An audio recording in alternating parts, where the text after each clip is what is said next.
Hey there, so today I'm going to be showing you how to remove text from an image using Photoshop using the lasso, the clone stamp, and spot healing tool brush. They're all fairly simple, but can be a little complicated if you've never used them before. So go ahead and open up your Photoshop. I'm going to show you what I'm doing on my screen.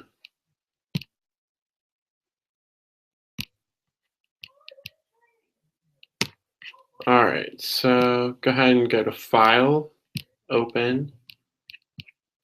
I already have a picture saved that I'm going to use. If you don't, you can go ahead and do that.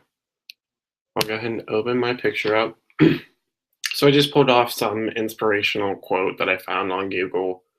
The first thing that we're going to go ahead and do is do the lasso tool. So on your left toolbar over here, the third one down, it actually looks like a lasso.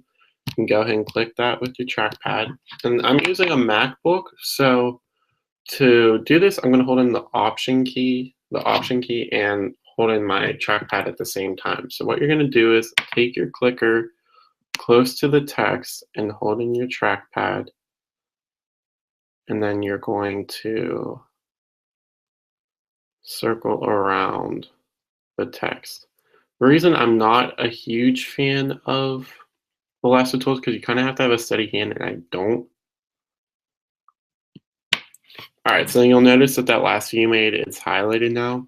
So you can go ahead up to Edit, go on the Fill, and then in this new tab that's opened up, you'll see where it says Contents. Make sure it's on Content Aware, because you could hit like foreground color and fill it in with black, or it's just a mess. Just do Content Aware. Photoshop will be able to pick up on the image behind the text, and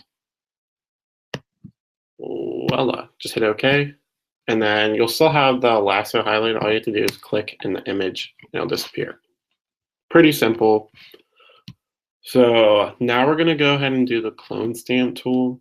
So we can go ahead back to the history up on the right side here.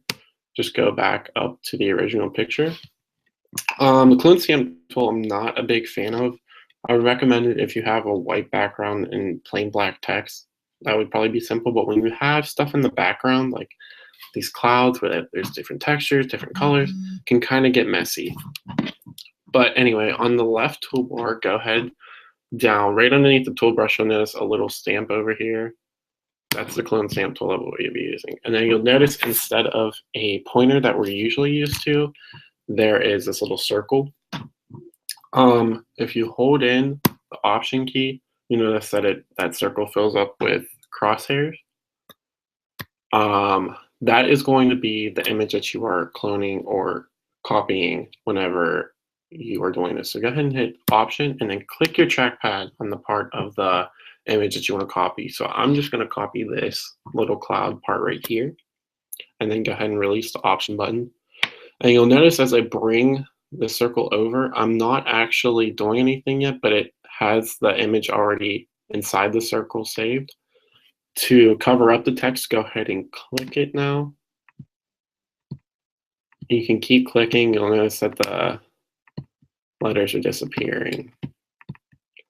I don't particularly like the clone stamp because it's like this. You have to have a little bit of editing skills because you're going to make it a little messy and you can tell that it's distorted.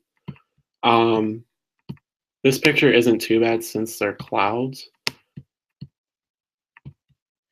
But you'll see now that text is gone. And it kind of actually does look like a cloud. So maybe I would use it for this, but there's a lot of images where you can't really distort the background without it making it look like you did something to it, and that's what you're trying not to do.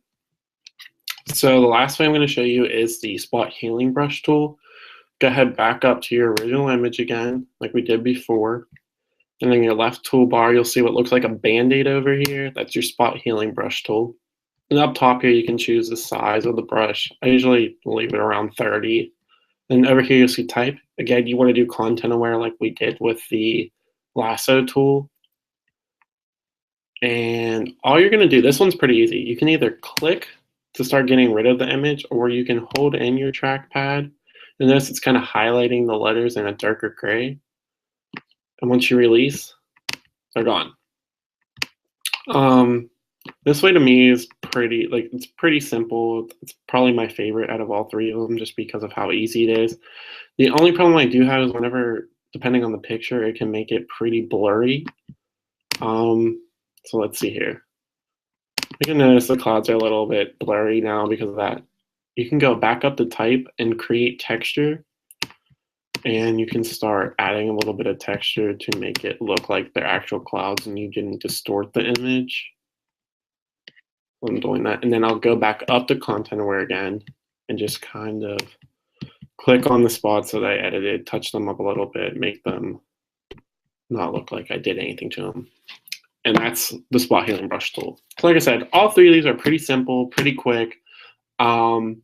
Depending on the image is what you would want to try to think about whenever you're picking your tools. My recommendation is the spot healing brush.